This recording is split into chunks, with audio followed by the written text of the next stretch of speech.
Hello friends, welcome back. আবার ফিরে আসলাম নতুন এক ভিডিও। আজ কথা বলবো সালমান খানের সিকান্দার মুভির টিজার নিয়ে।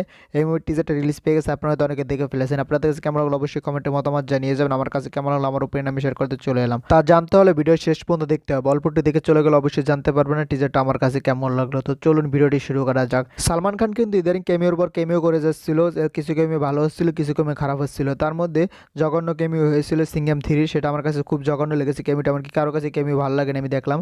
আর সবথেকে কেমিও ভালো লাগছে আমার কাছে বেবি জনে কিন্তু দুর্দান্ত কেমিও করেছিল। সেই কেমিওটা আমার কাছে ভালো লাগছে। আপনাদের কাছে বেবি জনের কেমিওটা কেমন লাগছে অবশ্যই আপনারা কমেন্টে জানিয়ে যাবেন।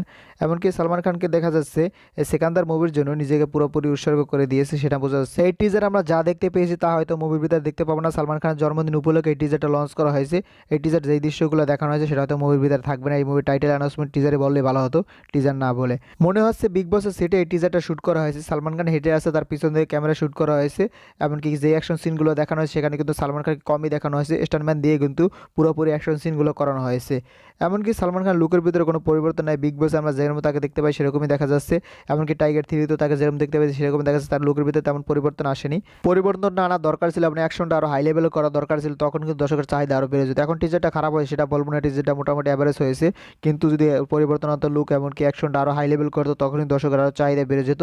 এখনও দর্শকের চাহিদা আছে। এখন দেখা যাক ট্রেলার আসার পর এই মুভির গল্প সম্পর্কে আমরা ধারণা দিতে পারবো। কারণ টিজারের ভিতরে মুভির গল্প সম্পর্কে কোনো আভাস দেওয়া হয়নি। ট্রেলারের ভিতরে হয়তো গল্প সম্পর্কে কিছুটা হলে আভাস পেয়ে যাবো। ট্রেলারটা হয়তো ফেব্রুয়ারিতে রিলিজ করে দেওয়া হবে। ভাইজানের জন্মদিন উপলক্ষে এই টিজারটা লঞ্চ করা হয়েছে। টিজারটা আপনাদের কাছে কেমন লাগলো অবশ্যই কমেন্টে মতামত জানিয়ে যাবেন। সালমান খানের সাথে এই প্রথম জুটি বেঁধে অভিনয় করতে চলেছে রাশমিকা মান্দানা। এর আগে কিন্তু সালমান খানের সাথে কখনো রাশমিকা মান্দানাকে দেখা যায়নি।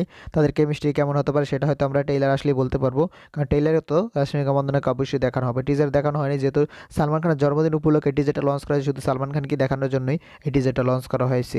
সকল মুভির আপডেট পেতে আমার চ্যানেলের সাথেই থাকুন। যারা ইউটিউব থেকে দেখছেন অবশ্যই চ্যানেলটি সাবস্ক্রাইব করে রাখবেন। আর যারা ফেসবুক পেজ থেকে দেখছেন অবশ্যই পেজটি ফলো করে রাখবেন। কারণ আপনার একটা সাবস্ক্রাইব, একটা ফলো কিন্তু আমাকে পরবর্তী ভিডিও বানানোর জন্য আগ্রহীত করে। তো চলুন এখন এই চ্যানেলটি সাবস্ক্রাইব করুন, আর পেজ থেকে দেখলে পেজটি ফলো করুন। ভিডিও শেষ পর্যন্ত থাকার জন্য অসংখ্য ধন্যবাদ। Till then take care. দেখা হবে নেক্সট কোনো ভিডিওতে। ততক্ষণ ভালো থাকুন, সুস্থ থাকুন। Bye bye.